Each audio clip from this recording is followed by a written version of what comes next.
जो दूसरों का बुरा करके अपना भला समझता है, दूसरों को दुखी देख करके जो सुख का अनुभव करता है, वो बेईमान, वो शैतान। भगवान से विनती करो, प्रभु सबका भला, बाद में मेरा करना। तो भगवान जी किसका करेंगे पहले भला? अरे ये तो बहुत अच्छा बढ़िया नंबर का है, पहले इसका भला करना चाहिए।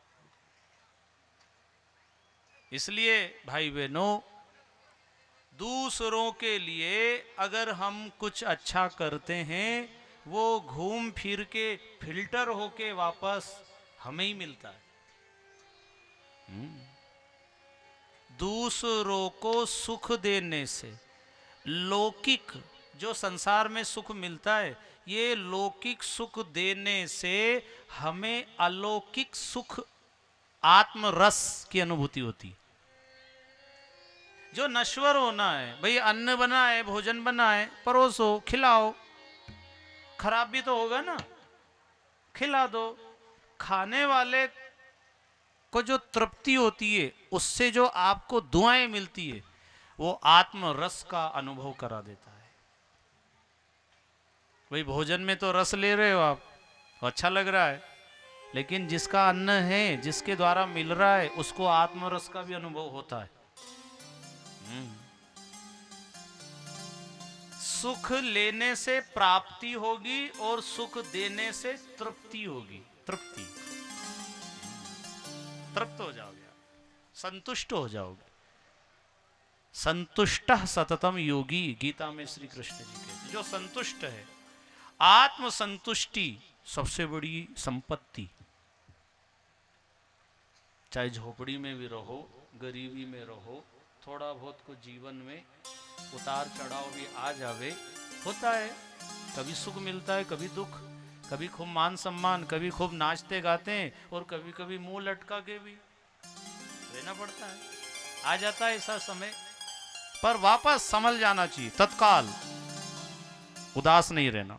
देखो पृथु महाराज जी ने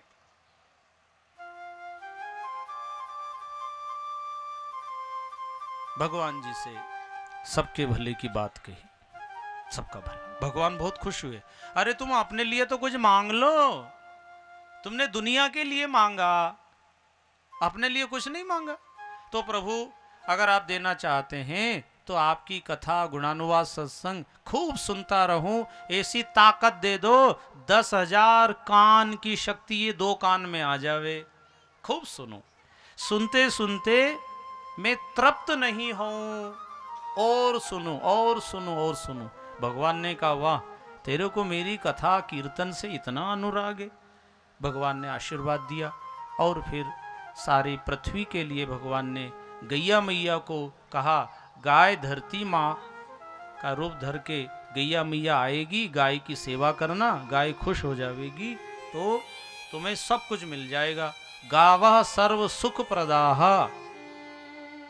भाई बहनों, ये कोई आज की बनी हुई बातें नहीं है, बनाकर नहीं बोल रहे।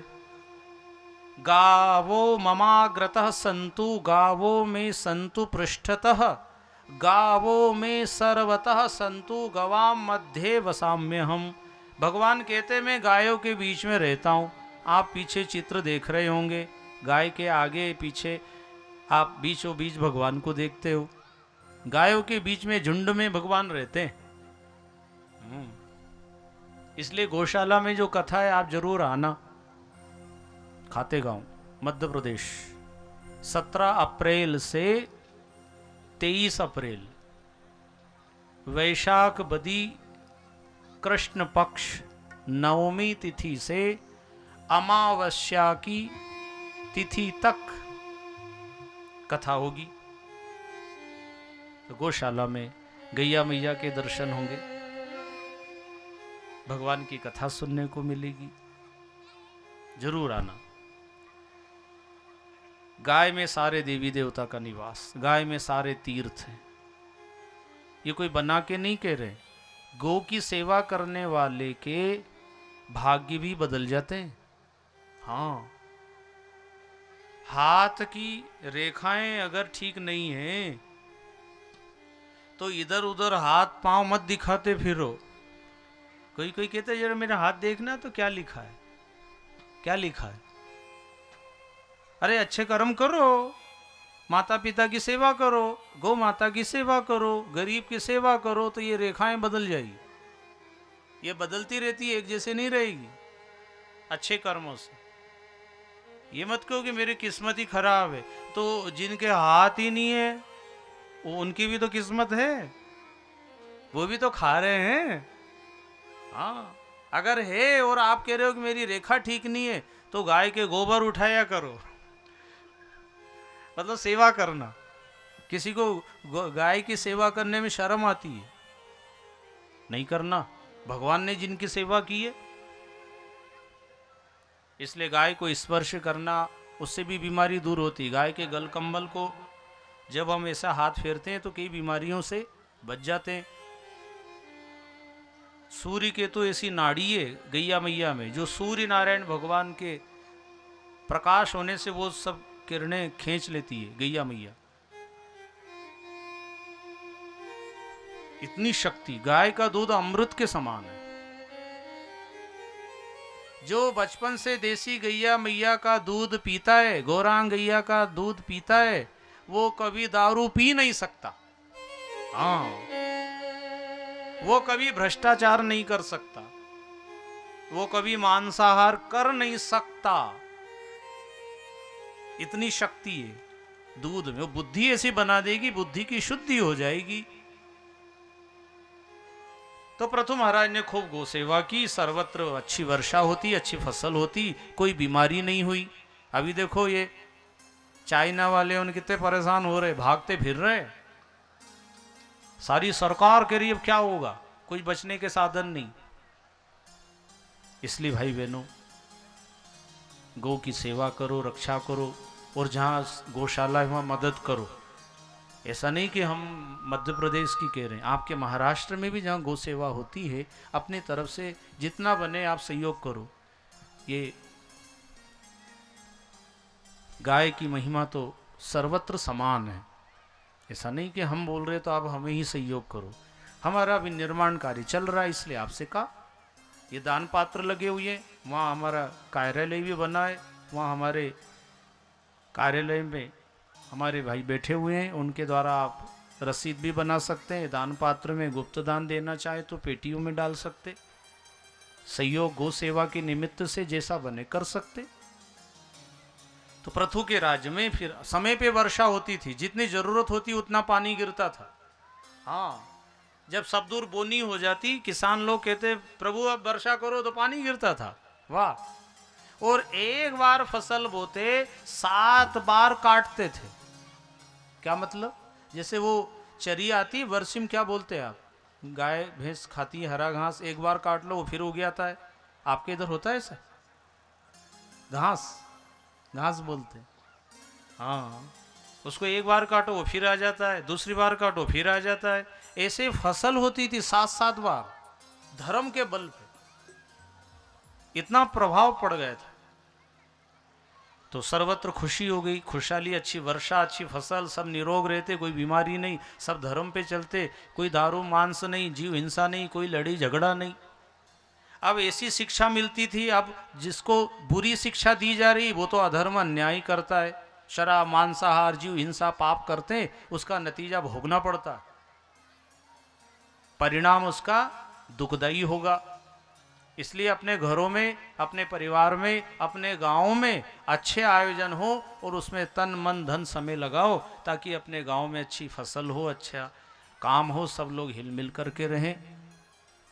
पृथु के राज्य में खुशहाली आ गई। इन्हीं के आगे चलकर पुत्रों को भगवान रुद्र ने उपदेश दिए। फिर प्रचेताओं को रुद्र उपदेश के बाद सनकादिक ऋषियों ने पृथु महाराज को उपदेश दिया, परलोक मार्ग की चर्चा बताई, और फिर पुरंजन उपाख्यान की कथा सुना करके प्रियव्रत राजा की भी कथा सुनाई। बचपन से वैराग्य हो गया था, ऐसी कथाओं में जाते थे और जहाँ भी जाते सब भगवान की महिमा सुनाते थे। मन में आया संसार एक प्रपंच है, इसमें रहने से मोह माया में फंस जाते। तो प्रियव्रत राजा को वैराग्य हो गया, संतों की संगति में रहने लग गए। उन्होंने समझाया, कि गृहस्थ परिवार में भी अगर रहो तो रहने की कला अगर सीख जाओ तो गृहस्थ आश्रम सारे आश्रमों से श्रेष्ठ है। धन्यो गृहस्थ आश्रम। घर परिवार में रह करके आप जो भक्ति साधना करते हो, इसका पुण्य साधु संत सन्यासी महात्माओं को जैसे तप करने से मिलता है, ऐसे गृहस्थी को भी दान करने से, व्रत करने से, सेवा करने से, पाठ करने से वही फल मिल जाता है जो सन्यासी को मिलता है। आज एकादशी का व्रत कर लिया हमने तो भी ठीक है, कल आप सुनोगे अम्बरीश की कथा, राजा अम्बरीश ने एकादशी का व्रत किया। दान की महिमाएं, स्नान की महिमाएं, संकीर्तन की महिमाएं, पाठ की महिमाएं, अभी हमने विष्णु सहस्त्र नाम का पाठ किया। इसे रोज अपने घरों में अपनी सुविधा अनुसार प्रातःकाल या सायंकाल या दोपहर में पाठ जरूर हो। रामायण का, गीता का, हरि पाठ हो। हरि पाठ किस किस को याद है? हाथ उठाना। 1 2 3 5 9 15 25। अच्छा, माता बहनों को भी आता है क्या?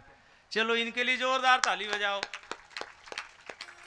हरि पाठ रोज करो, भाव विभोर होके करो। और यहां भी अगर कोई मंडली हो तो हरि पाठ करो, माइक लगा हुआ है, ऐसा समय निकालो, एक दिन का पाठ कर लो।